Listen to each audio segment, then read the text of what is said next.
Hello, everybody. Thank you for listening to the Healthy Project podcast. I am your host, Corey Dion Lewis. I have another wonderful guest in the building, experienced public health, nutrition, and health disparities researcher with an emphasis on development, management, and implementation of culturally appropriate nutrition and healthy food access interventions, which I think is dope. I have Dr. Alison Brown with me here today. Dr. Brown, thank you so much. I really appreciate your time. My pleasure, and thank you for the invitation, Corey. Yeah, absolutely. So before we get into our discussion today, can you tell the people a little bit more about yourself, what you do and, what gets you up in the morning? Yeah, that's a great question. So I'm a program director at the NIH's National Heart, Lung, and Blood Institute, and my role is a program officer. So I help support researchers that do work around the space of nutrition and health disparities, but also obesity prevention. My training is in nutrition and health disparities. I graduated from Tufts School of Nutrition in Boston, and what keeps me going and up at night is really trying to look at strategies to address the health disparities that plague our nation. So just thinking about the diet-related diseases like cardiovascular disease, obesity, high blood pressure, that really motivates me for the day-to-day work that I do, just trying to address those diseases that we see that are prevalent in the communities.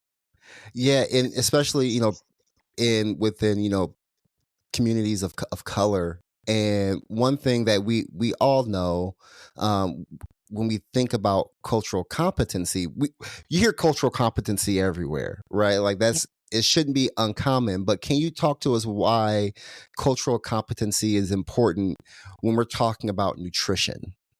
Yeah, that's a great question. So, cultural competency, it's defined as the ability to understand and respect the values and attitudes, as well as the beliefs of other people's cultures that differ from you. But I do have to have a little pushback. I prefer the term culture humility Mm, because the term competency, it gives this false impression and notion that you can become fully confident in another person's culture.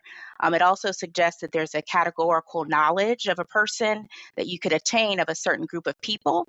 And that often perpetuates biases and different stereotypes that you have about certain groups. So back to the term culture humility, even that word humility, you come to people of different backgrounds with this kind of ongoing self-exploration and self-reflection. You don't put people in the box, and you really understand and have a better understanding of the complexity of a person's mm. experience. And it really acknowledges from the practitioner and researcher's perspective that you can never really fully become competent in another person or patient's experiences. So we often hear about cultural competency, as you mentioned. I personally prefer culture humility, but see the value overall to really understanding another person's cultural background. But particular to nutrition, culture provides the rules and behavioral norms of a certain group, Mhm. and it also includes food. For example, one's culture can impact what they think of as a meal, what components make up a meal, what foods are combined or go together, what foods are segregated, or spaced out throughout the day. Even the timing of meals is culturally informed. So just like aspects of culture, like language and religion and other cultural norms, a food and a diet that someone consumes, it's learned and passed down generation from generation, and it starts even in childhood, and when children are educated or socialized into their own cultural background. So food and diet is definitely cultural. I come from a bicultural background. My mom is African American. My dad is from the twin island of Trinidad and Tobago. So growing up, I had soul food, from my mom's African American upbringing, but I also consumed foods from Trinidad. And because of Trinidad's background and colonial history, they had indentured servants from India. They had Chinese migrant workers as well. So there's a lot of cultural influences there on the food. So I grew up consuming curry and salted prunes and fruits that you often don't see in traditionally African American cultures. So again, cultural background certainly impacts the foods that you consume. Yeah, you brought up a great point too, Dr. Brown, and something that, with the patients that I work with, I'm seeing more and more of, especially with my kind of the older population, when we're talking about behaviors around their food. a lot of those cultural behaviors are so hard to break away from because of it's a part of their culture. And I feel like sometimes um, the people that I serve may feel like we're telling them they can't have their culture anymore by telling they may come to me for with hypertension or diabetes and saying to change your diet or whatever, may say you're telling me to change my culture. And that's not necessarily what we're trying to say, but that's how it comes off. Yeah, no, that's an excellent point. I would add that there are cultural assets and benefits that you should elevate, in a particular Mm, person's background, and not to vilify a certain group, certain groups' cultural traditions. So thinking about the culture of West Africans or Hispanics, you think of rice. We often think of that with diabetes, that is often vilified. But if you space out the rice that you consume, it's about the quantities that you consume. mhm, And then even mild adaptations, mixing brown rice with white rice. There are a lot more affordable brown rice options on the market now. And just trying to meet the patient and client where you are, I think, is critical. And again, there are a lot of cultural assets and benefits in different cultural backgrounds that you need to explore. And again, talking with the patient or client and saying, what do you currently eat? And asking them, what fruit and vegetables do you like?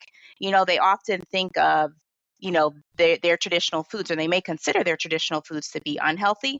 But again, I think there are healthy options in every cultural background. And research actually shows that in some immigrant groups, that the foods from their traditional background is actually healthier than the more Western diet. And thinking of mm. Western diet, I'm thinking of sugar sweetened beverages, going to fast food restaurants. The American and Americanized way of fast food culture, that's actually more unhealthy than the more traditional foods that people often consume of different cultural backgrounds. And I say this in the context of the U.S., which is very, very diverse, very culturally diverse, and increasingly so. By 2050, it's predicted that America will become a majority minority country. So with that comes cultural diversity, and why it makes this conversation so important. And another concept that I want to talk about is known as acculturation. And that process is when an immigrant might migrate here to the United States, and they can either adhere to their cultural diet and background or adopt the host country's cultural diet and background. And again, in certain immigrant groups, certain Hispanic and Latino populations, it's shown that if you adhere to your cultural and traditional diet, that you're actually more likely to be have healthier outcomes and diet related health outcomes than those who acculturate to the more Western style of diet. So again, there are cultural assets in every ethnic group's background, and it's a matter of practitioners and those who work in the diet and nutrition space to meet clients where they are, and try to find those healthier alternatives in their cultural diet and backgrounds. Yeah, no, I love that. And that kind of leads to my next question, Dr. Brown, is food insecurity. And can you discuss the impact of culture on food insecurity, especially in terms of access to traditional foods or the affordability of culturally appropriate foods? Yeah, so that's a great question, Corey. And, during the COVID-19 pandemic, food insecurity became kind of first and foremost in people's minds. So first, I want to start off with the basic definition based on the U.S. Department of Agriculture's definition of food insecurity. And it's defined as the limited or uncertain availability of nutritionally adequate and safe foods, or having limited or uncertain ability to acquire acceptable foods in a socially acceptable way. So, with this definition, there is some interpretation of the term acceptable, because if someone is migrating here from another country, certain foods may not be culturally acceptable for them. So, it's important in the emergency food system, such as in food banks, that they are actually increasingly so trying to find more culturally relevant foods that are offered in their food banks. And this can be challenging at times given the donations that come in are often limited, but there are efforts across the country where food banks are creating partnerships with communities that they serve to better understand the cultural background, as well as explore culturally appropriate foods for the clients that they serve. And they also might have this bilateral communication with their clients to really better improve their services and better meet their clients' needs. But I also want to add on to that in terms of a new definition and a new concept that's increasingly popular, and it's the concept known as nutrition security. And this Mm, is somewhat similar to food insecurity, but it's defined as having consistent and equitable access to healthy, safe, affordable food that's essential to optimal health and well being. So it has this element of really trying to support better quality foods. And then it's also a matter of access, not just the affordability, but also the access at the community level. So when thinking of someone's neighborhood and where they live, making sure that they have access to that culturally appropriate foods. And in some cases, cultural foods may not be available. And that's where someone of a diverse background might, again, more so adapt this Western approach to eating, more fast foods, more sugar sweetened beverages, foods that are often higher in sodium, added sugar, and really do contribute to the diet related diseases that we see in the country. And I also want to share a little story about some qualitative research that I did when I lived in Boston. And this was among Black immigrant groups in Boston. And this gets to the point around culturally adapting or adapting recipes based on what's available in the communities where people live. And in this particular focus group that I held, there was an Ethiopian woman who was sharing her story. And the bread in Ethiopia that's typically consumed is known as injera bread, and it's made from this grain called teff. And because teff in the Boston community where she lived was very expensive, she adapted how she actually made and prepared the teff and did like a 50-50 breakdown of using wheat, half wheat, and then half teff in order to adapt based on the mm, economic constraints that she was experiencing. So that actually brings me to another point that I want to elevate that's important and aligns with the concept of food insecurity because of the issue of affordability of foods. And it's this concept known as social determinants of health.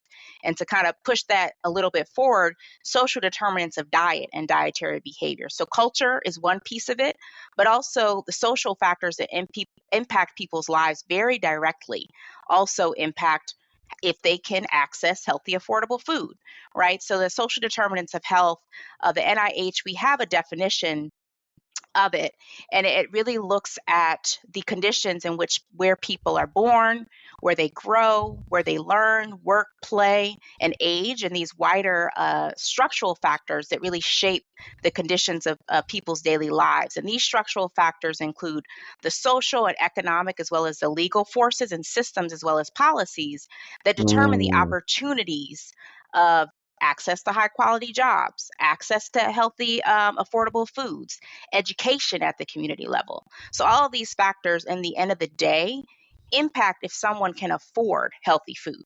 So, say it, going back to that story of the woman from Ethiopia, depending on her socioeconomic status, she could have potentially afforded the grain teff to make the recipe how she normally made it if she was living in Ethiopia, right? So those economic conditions certainly impact and drive how people eat. And if they even have time to prepare healthy foods in their home, time is a huge resource that we often undervalue, in terms of how much time it takes to prepare healthy mhm. foods, and the cost of eating healthy outside of the home is also another important consideration. So again, those social factors that impact diet is something that I also wanted to elevate in the conversation. Yes, no, that's real. And to um go with your point around those social drivers, something that I'm noticing too, and I'd love to see if you know of any research or had any ideas on this, are those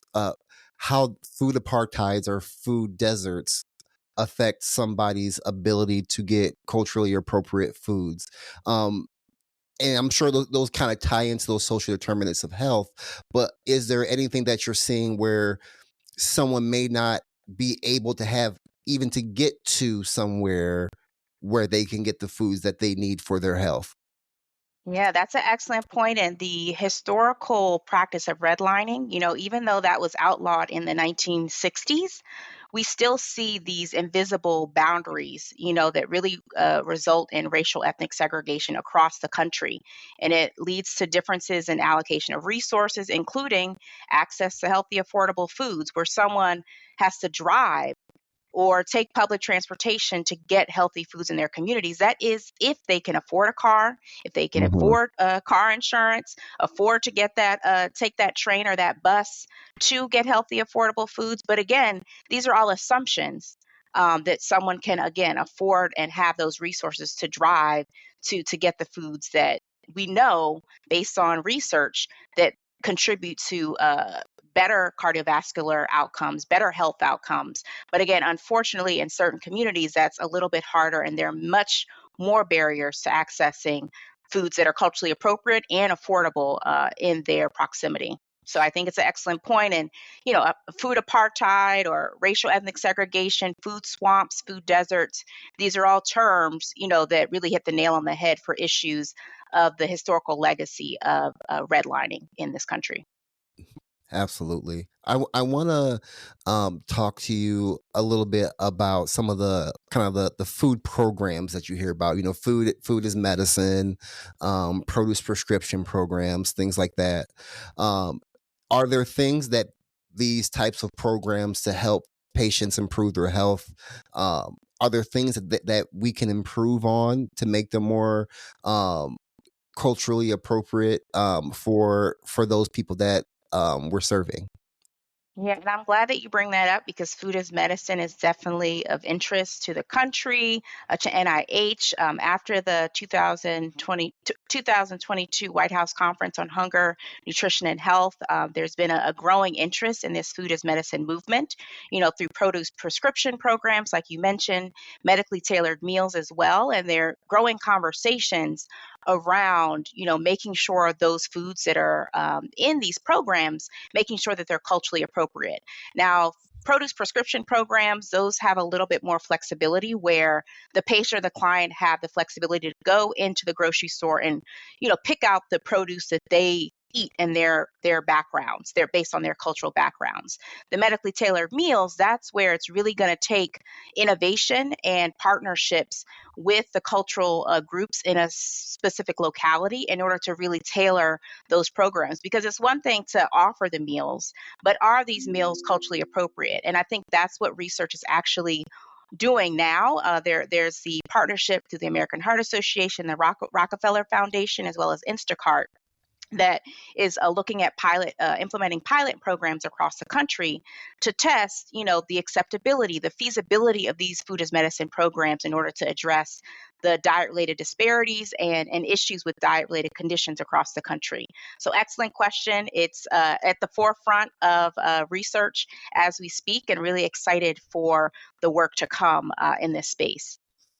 Yeah, I just think I think it's so is great, and the produce prescription program is something that we utilize, but some of the challenges that I've heard has been maybe some of the grocery stores that are available don't have certain foods, or there's only certain grocery stores that participate.